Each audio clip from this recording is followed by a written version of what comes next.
Edith Cushing stands in a cold landscape, staring at her bloodied hand with a gash on her face. She narrates that ghosts are real because the first ghost she ever saw was at 10 years old, when cholera took her mother. One night, a young Edith has trouble sleeping. She hears someone coming up the stairs. In hopes that it will go away, she turns around, but the ghost holds her tightly and whispers to beware of the Crimson Peak. 14 years later, in Buffalo, New York, Edith carries her manuscript to her uncle to help publish it. She runs into Dr. Allen, who just got back from his travels. They have a pleasant conversation. After her uncle finishes reading her manuscript, he tells her to include a love story in her ghost story. Edith vents to her father, Carter, about this. Carter gifts her a pen, but Edith doesn't want to write her book with a pen because her penmanship gives her gender away. The next day, Thomas Sharpe meets Edith, and he compliments her on her book. Thomas is there to present his new machine for clay mining to Edith's father. Carter isn't impressed, though, because Thomas hasn't actually tested the machine and he has no experience in manual labor. Although Carter is a business tycoon, he got there through hard manual labor. Carter also points out that Thomas failed to raise money in Edinburgh, Milan, and London.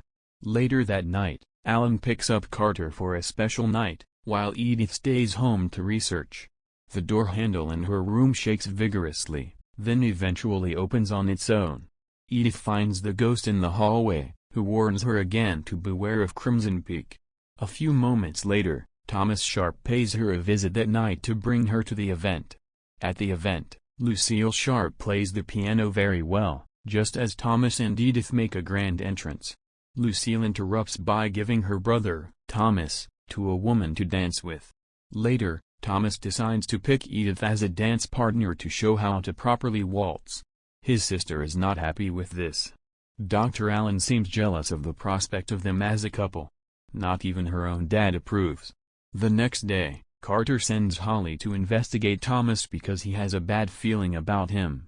The following days, Edith grows a closer relationship with Thomas and even bonds with Lucille.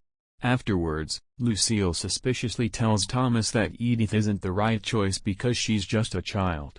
However, Thomas thinks Edith is the one, so Lucille hands Thomas her red crimson ring. After Holly's investigation, he gives Carter his findings. That night, Carter asks to speak to Thomas and Lucille about what he found out. He shows them a document that we, as the audience, don't get a clear view of.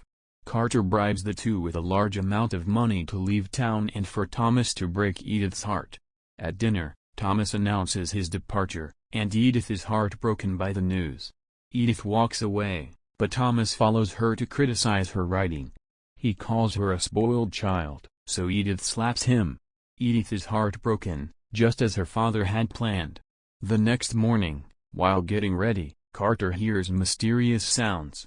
Then the sink flooded the bathroom. Behind him is a masked person who slams Carter's head into the sink until he dies.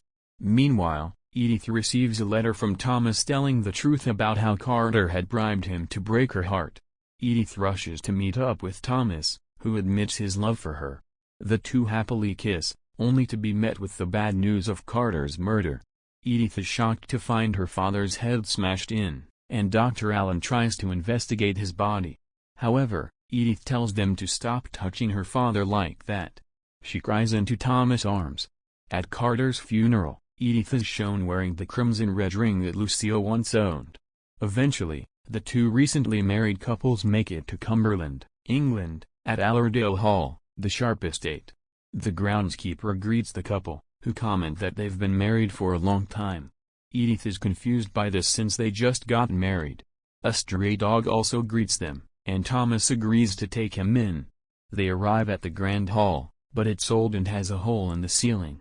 The wood is rotting, and the floorboards seep some red clay from below. When Edith removes her hat, half-dead flies flicker their wings.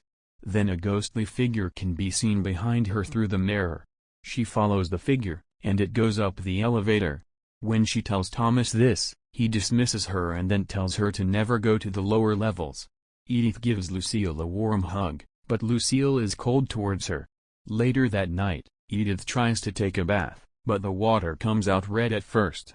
While bathing, She plays fetch with the dog. She starts to see the same ghostly figure in the hallway. She ignores it at first, but then it peeks its smashed head into the bathroom. When she turns around, it is not there. Thomas gives Edith some tea made from firethorn berries, but Edith doesn't enjoy the bitterness. The creaking of the house creeps Edith out, but Thomas tries his best to soothe her. The next day, while Lucille plays the piano, Edith finds a large painting of Lucille's dead mother.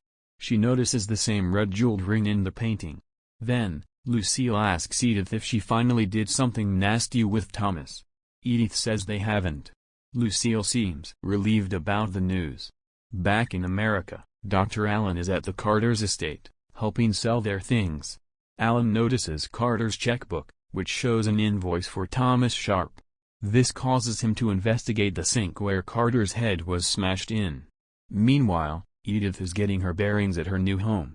Riding the elevator upstairs to find moths overrunning a room, a ghostly figure can be seen on a wheelchair.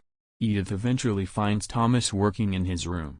As the two are about to do something nasty, Lucille interrupts them with some tea.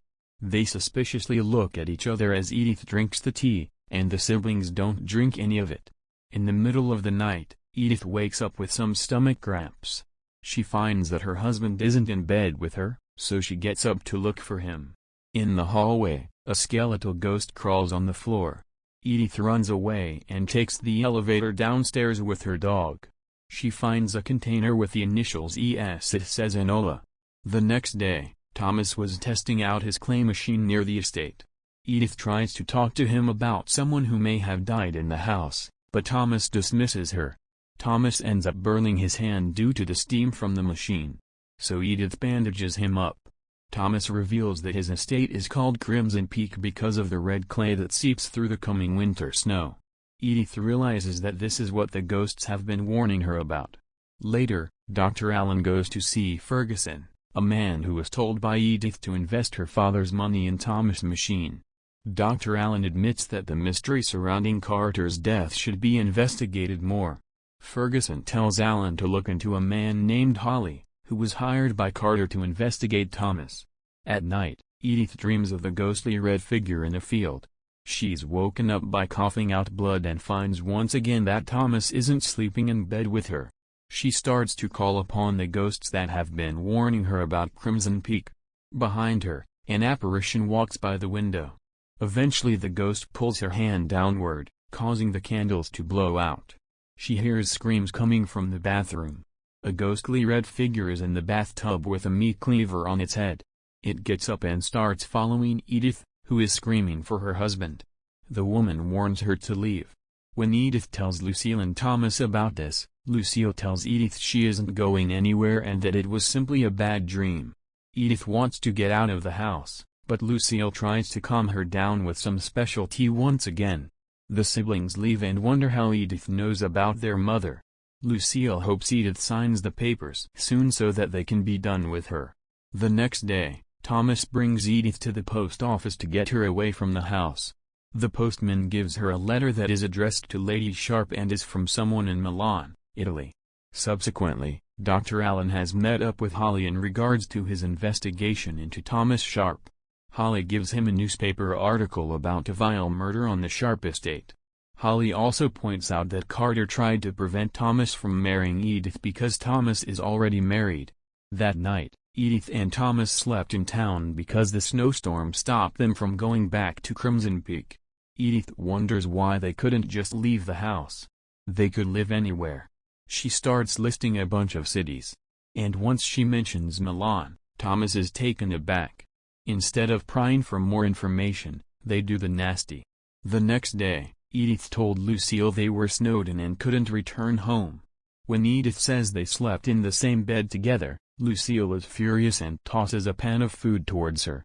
She apologizes for her outburst, and then Lucille sees the letters that Edith received. Edith admits she doesn't feel well, so Lucille makes her tea. While Lucille is looking away, Edith grabs the key that says Enola on it and also grabs her letters. The first letter is from Ferguson, saying the money has been transferred but the rest of the money to be transferred needs her signature. Before she signs the paperwork, she reads the letter from Milan, The letter is in Italian, but it's actually for Enola Sharpe, not Edith Sharpe. Because of this, Edith decides to investigate the crate in the basement. She uses the key to open it. Meanwhile, Thomas is happy that his machine is working. The red clay seeps through the snow like blood. Back downstairs, Edith finds paperwork from Edinburgh, Milan, and London, helping her recall what her father said at Thomas's meeting with him. She then unlocks one of the wells of red clay.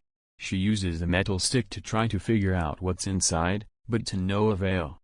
When she leaves, skeletal remains float back up. Suddenly, Lucille realizes her key is missing. She calls around the house for Edith, but Edith runs away to hide the keys and pretends to be sick. Lucille notices Edith didn't drink her tea this time, so when Lucille grabs Edith some plain water, Edith returns the Enola key. Lucille still knows Edith took the key, though. In the middle of the night, Edith listens to old recordings that Thomas's mother had recorded. She also goes over the packages from the Enola box that she found. She finds a picture of Enola drinking tea. It turns out Enola used to own the dog that Thomas tried to pass off as a stray. She even finds a picture of a dead baby. Another recording revealed that Enola was being poisoned by the tea. Edith starts to cough up blood again. Realizing that there's a conspiracy to poison her, Edith tries to leave the house. When she opens the door, she's met with a snowstorm. Snow fills the room, and she eventually faints. The next day she's lying in bed, and Lucille is there with some more tea. Edith refuses the tea, so Lucille feeds her some porridge. Lucille ominously says she'll take care of Edith just like she took care of her bedridden mother. She tries to get Edith to drink more tea, but Thomas interrupts them before Edith can drink it. Thomas whispers to her to never drink the tea. When Thomas goes to confront Lucille, Lucille says she put the poison in the porridge anyhow. Thomas doesn't want to continue with this. However, Lucille tells him they need to do this because they would be hanged if their secret was found out. Thomas admits that she's correct. Meanwhile, Dr. Allen is trying to reach Crimson Peak. People warn him that he won't be able to get there by horseback, so he's going to walk the rest of the way. He hopes the townsfolk can meet him there later, after the snowstorm subsides. Back at the hellhole, Edith is coughing up more blood. She's in a wheelchair now and starts to hear the cries of a baby. She finds the ghost holding a baby ghost. Enola's ghost points towards the room upstairs filled with moths. When Edith goes inside, she finds Thomas being nasty with his sister. Edith leaves the room with Lucille following her. Edith tells Lucille that she knew they weren't siblings all along. Lucille rips her crimson ring off Edith and says she and Thomas are siblings before pushing her off the balcony. She falls onto the second-floor banister before hitting a pile of snow left from the open ceiling. Dr. Allen knocks loudly as Edith lays on the ground. When Edith finally wakes up, Dr. Allen tells her to relax because she's heavily sedated. The incestuous Sharpe siblings stand behind Allen as they wait to see if Edith reveals the truth. Allen apologizes for dropping in unannounced. Lucille tries to hide everything by saying Edith has been super delirious and saying weird crap. Allen then grabs the tea and tries to give it to Edith, but she refuses it. Once the two are finally alone, Allen tells her he's going to take her away. Meanwhile, Lucille plans on stopping Allen. She hands Thomas a knife and hopes he has the guts to do it this time. Allen picks up Edith to bring her out, but the siblings are there to stop them. Allen knows they've been poisoning Edith. He hands Edith a newspaper clipping that says Lady Beatrice Sharpe, the mother, was murdered in the bathtub. A meat cleaver was used to kill her. No suspects, but her very young children. Thomas is 12 years old, and Lucille is 14 years old. Lucille fights her rage back. Allen continues that Thomas had married 3 other women before for money. As Allen escorts Edith out, Lucille grabs a concealed knife and stabs Allen. Allen pulls out the knife as blood starts to gush out. Lucille tells Thomas to finish the job as she grabs the dog to kill it. Thomas stabs Allen, then Edith calls them monsters. Lucille admits that is exactly what their mom had said before she died. Just outside, the red clay spills over the white snow. When Thomas brings Allen down to the basement, it turns out that Thomas had stabbed Allen in a non-fatal spot. He hopes to end Lucille's terror soon. Upstairs, Lucille tosses Edith's manuscript into the fire, saying she's not a writer. Lucille wants Edith to sign the paperwork that would allow them to keep all of her money. She holds the pen that her father gifted her and refuses to sign. It's revealed that Enola never had a baby. It was actually Lucille's baby that was born deformed due to her incestuous relationship with Thomas. It had died due to its deformities. Lucille snips some of Edith's hair. While braiding it, she admits that the fake marriages that Thomas had were all for money. She keeps the braided hair with the rest of her trophy collection. She reveals that when her mother found out about their incestuous love affair, she was horrified. Lucille snaps and threatens Edith with signing her name, so Edith does. Edith then asks Lucille who killed her father. Lucille admits that she was the one who smashed his face into the sink. Edith then uses the pen to stab Lucille in the chest. Then Edith runs away. She runs into Thomas, who starts to tell Edith that he's going to make everything right. Thomas tosses the signed paperwork into the fire, and Lucille is shocked by this. He tries to convince Lucille that they can run away to be free. They can all be together with their dead child. Lucille realizes that Thomas has fallen in love with Edith, so she begins stabbing him multiple times. She gives one final stab into the face. She then realizes what a stupid thing she's done as she cries. Meanwhile, Edith's dumb butt still hasn't left the house. She narrowly escapes Lucille's rage as she goes down the elevator to help Alan. The two hide behind one of the wells. So Lucille decides to dig up the meat cleaver that she used to kill her mother. Edith grabs the knife, and she finds a way outside by the clay machine. In the flurry snowstorm, Edith barely escapes Lucille's cleaver.